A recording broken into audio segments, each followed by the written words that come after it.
జై శ్రీరామ్. ఆత్మావలోకనము చేసుకుని ఆత్మ పరిశీలన చేసుకుని సీతాదేవి చాలా దుఃఖపడుతుంది. ఏం పని చేశాను నేను అని. ఎప్పుడూ దుఃఖమే ఆవిడకి.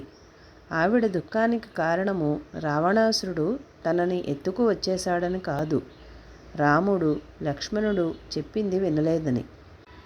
కష్టంలో పడ్డానని ఏడవట్లేదు ఆవిడ, వాళ్ళ మాట వినలేదని బాధపడుతుంది. రాముడు లక్ష్మణుణ్ణి కాపలా పెట్టి వెళ్ళాడు. అంతకుముందు లక్ష్మణుడు ఇది తప్పకుండా మాయలేడియే, సందేహము లేదు అన్నప్పుడు, సరే ఇన్ని రకాలుగా అనుకుంటున్నప్పుడు మనకెందుకులే అని ఊరుకుందా. కామము మహా చెడ్డది అన్నాడు వాల్మీకి. అదే విదురుడు అంటాడు, కామానికి నీతి ఉచ్చనీచాలు లేవని. ఇది ఉచ్చము ఇది నీచము అనిపించదట కామానికి. అందుకనే కథలో చాలా వేదాలు నేర్చుకున్నటువంటి పండితుడు శూద్ర స్త్రీ వెనక పడిపోయినట్లుంటాయి కదా.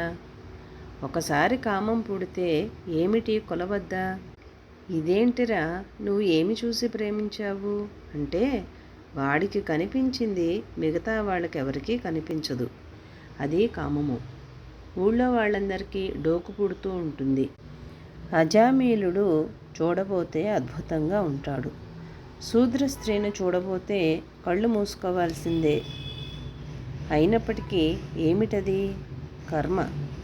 మరి వాడికి అదే మహా అప్సరస. నాశనం అయిపోయేంత వరకు కూడా అలాగే ఉంటుంది కామము. అందుకని ఇంతమంది చెప్పినా వినకుండా కామానికి మోహితి అయి తన ఈ కష్టాన్ని కొని తెచ్చుకున్నానన్న దుఃఖం తప్ప, రావణుడి దగ్గర ఉన్నాము మనకిట్లా అది కాదు. రాముడు తన యందు ఇంకా ప్రీతి చెంది ఉన్నాడా? ఒకటి. లక్ష్మణుడు తన గురించి ఏమనుకుంటాడు? 2. నేను ఎందుకులా ప్రవర్తించాను? 3. ఎప్పుడూ ధర్మాత్మలకి గోల ఒకటే, మనము ఎందుకు ఈ టైంలో ఎలా ప్రవర్తించాము అనిపిస్తూ ఉంటుంది. అధర్మాత్మలకు మాత్రము అట్లా అనిపించదు, వాడు కారణము వీడు కారణము అనిపిస్తుంది. సీతాదేవికి అసలు రావణుడు సమస్య కాదు, ఆవిడ సమస్య ఒకటే. అప్పుడు ఆవిడ ఎందుకలా చేసింది? వీడేదో వండుకు తినేస్తాడని ఇట్లా ఆవిడ భయపడట్లేదు అసలు. ఆవిడ భయం ఏమిటంటే, ఇప్పుడు నేను చేసిన దానికి ఎంత కష్టపడుతున్నారు వాళ్ళక్కడ. స్త్రీకి లోపల ఉన్న స్థిమితము పురుషులకు ఉండదు.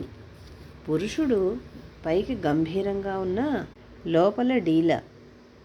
స్త్రీ పైకి కోమలంగా ఉన్నా లోపల స్థిరంగా ఉంటుంది. అందుకని రాముడు తాను లేకపోవడం వలన ఎంత డీలా పడిపోయి ఉంటాడో అని బాధపడుతోంది. రావణుని యుక్తి కూడా అదే. అందరూ అదే చెబుతారు. వాడితో వెళ్ళి పోట్లాడి సీతాదేవిని తెచ్చేసుకుందాము అనుకోక, వాడిని బలహీనపరచాలి అని. అడవిలో ఉన్నప్పటికీ రాముడు బలహీనుడు కాదు. వాడిని బలహీనుని చేయాలంటే నువ్వు ముందు సీతాదేవిని ఎత్తుకు వచ్చేయాలి. అప్పుడు అతను సీత కోసం పడే ఆవేదనలో అతని బలము తగ్గుతుంది అని అందరూ సలహా చెప్తారు.